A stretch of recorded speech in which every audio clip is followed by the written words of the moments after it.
Halo semuanya, pernah nggak sih kamu butuh ngumpulin data, kayak bikin form pendaftaran, survei, atau sekedar minta feedback tapi masih dilakukan secara manual? Padahal ada cara yang lebih praktis dan otomatis, yaitu menggunakan GForm. Di video ini, aku akan jelasin bagaimana cara menggunakan Google Form dari awal, sekaligus memahami jenis-jenis pertanyaan yang bisa digunakan. Pertama, untuk membuka GForm-nya, kita perlu akun Google terlebih dahulu. Ketika kita sudah ada akun Google-nya, kita bisa buka di Google Apps. Kemudian, scroll ke bawah, lalu pilih Forms. Lalu pilih Blank Form. Di sini, kamu akan lihat ada Untitled Form. Nah, di situ kamu bisa tulis judul yang kamu inginkan. Misalnya, di sini aku ingin bikin survei kepuasan pelanggan. Setelah itu, kita juga bisa taruh deskripsi di form description. Di sini aku akan isi misalnya, mohon isi survei ini untuk membantu kami meningkatkan layanan. Nah, deskripsi ini nanti akan terlihat juga ketika pelanggan menginput formnya. Jadi pelanggan tahu form ini ditujukan untuk apa. Setelah diisi judul dan deskripsinya, kita sudah bisa mulai untuk mengisi pertanyaannya, yaitu di Untitled Question. Bisa klik langsung di Untitled Question, lalu kita isi pertanyaan yang ingin kita tanyakan. Misalkan di sini pertanyaan pertama adalah nama. Kita ingin mengetahui nama yang mengisi Google Form ini. Lalu di sebelah kanan itu ada jenis-jenis jawaban yang kita inginkan. Misalkan untuk nama, itu paling cocok dengan jenis jawaban short answer. Karena nama itu tidak berbentuk paragraf dan banyak kalimat, jadi cukup menggunakan short answer. Lalu, kalau ini dirasa pertanyaan yang harus banget atau wajib untuk dijawab, maka kita aktifkan required-nya, ada di pojok kanan bawah. Kalau ini sudah aktif, maka pengguna tidak akan bisa submit kalau ini tidak diisi. Jadi, kita aktifkan dulu required-nya. Kemudian, selain nama, aku juga mau pengguna mengisi emailnya. Nah, kita bisa menduplikat pertanyaan ini, atau kita bisa klik tanda plus yang di sebelah kanan untuk menambah pertanyaan. Di sini kita tulis lagi tuh, pertanyaan yang kedua adalah email. Google Form ini sudah sangat automate ya. Contohnya, ketika saya memasukkan email, maka di sebelah kanan akan terpilih otomatis pilihan jawaban yang disediakan oleh Google Form, yaitu short answer. Kemudian, aku akan lanjut ke feedback. Nah, karena di feedback ini dibutuhkan penulisan yang panjang atau penulisannya sesuai yang diinginkan oleh pelanggan, maka saya pilih paragraf supaya tidak ada batasan teks dan bisa diisi oleh pelanggan sesuai dengan keinginan mereka. Kemudian ada beberapa jenis atau bentuk jawaban yang disediakan oleh Google Form. Misalnya multiple choice. Nah, di multiple choice ini, pelanggan hanya dibolehkan memilih salah satu dari beberapa option yang kita sediakan. Misalkan, di sini aku menuliskan tingkat kepuasan pelanggan. Bisa diisi dari sangat puas, puas, cukup, dan tidak puas.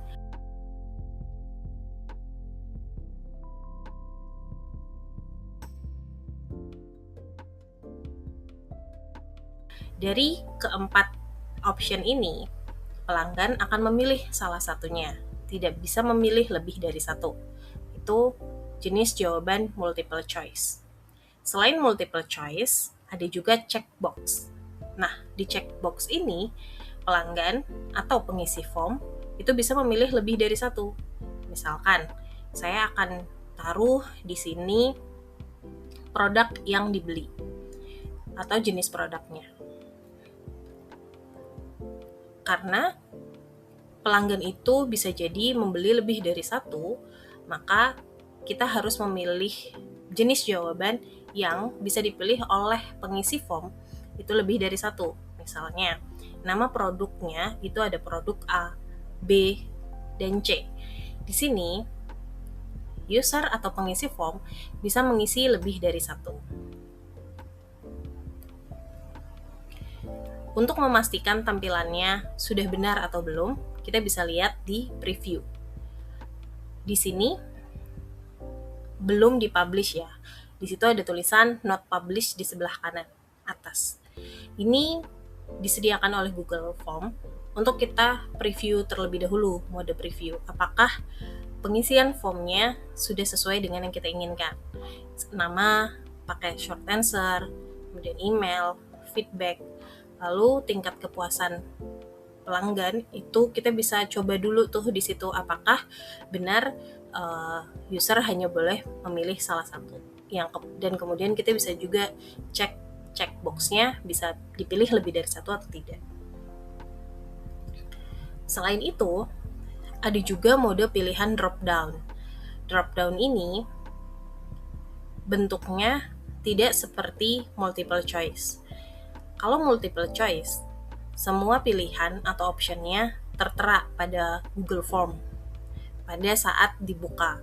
Tapi kalau drop down, dia akan sembunyi. Tapi kita atau pengisi form hanya boleh memilih salah satu dari list yang kita sediakan. Contohnya di sini aku membuat drop down alamat toko. Tujuannya untuk tahu pelanggan ini atau pengisi form ini belanja di toko yang mana sih gitu.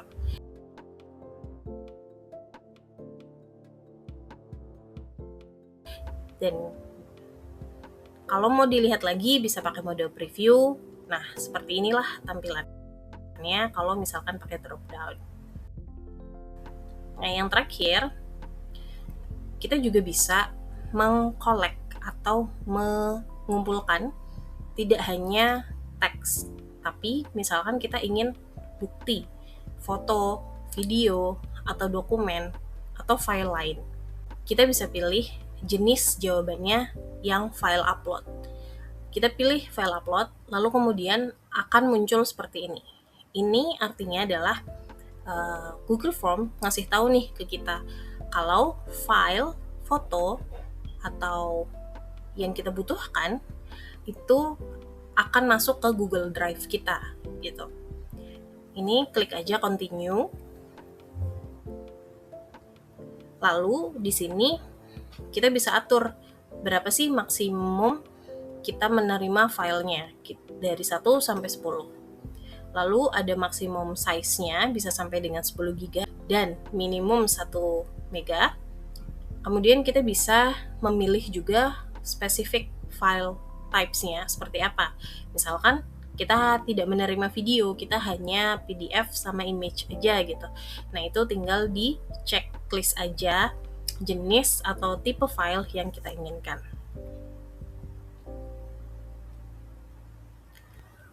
Oke, kita sudah selesai untuk membuat Google Form atau kumpulan pertanyaan-pertanyaan ini. Kalau sudah selesai, kita bisa publish dengan cara klik publish yang ada di sebelah kanan atas Google Form ini. Tapi sebelum itu, kita cek dulu Google Form yang sebelah kiri. Judulnya sudah sesuai apa belum? Nah, kalau sudah sesuai, kita klik publish dan di sini ada menu manage. Manage ini bisa kita gunakan untuk membatasi Google Form ini dipakai atau diisi di lingkungan internal atau ke publik gitu. Nah, setelah sudah diatur aksesnya, kita klik publish, kemudian akan otomatis keluar link respondernya. Link responder ini tujuannya adalah untuk di-share ke orang yang harus mengisi form tersebut gitu. Jadi orang yang mengisi itu tidak akan membuka mode edit, tapi langsung membuka mode responder. Nah, ini bisa langsung kita copy dan bisa di-share. Tapi kalau misalkan ini terlalu panjang, kita bisa klik shorten URL, baru kita copy. Supaya tidak terlalu panjang untuk kita share ke responder. Nah, ketika ini sudah selesai pembuatan GForm-nya, muncul pertanyaan berikutnya, yaitu kalau datanya sudah diisi oleh pelanggan, datanya akan disimpan di mana? Nah, kita bisa melihat berapa banyak orang yang sudah merespon itu di mode edit GForm. Di mode edit GForm, tampilannya ada seperti ini, questions, yang tadi kita edit untuk pertanyaan, kemudian ada responses, dan ada setting. Nah, coba kita isi terlebih dahulu untuk tahu bagaimana sih kalau GForm-nya sudah terisi.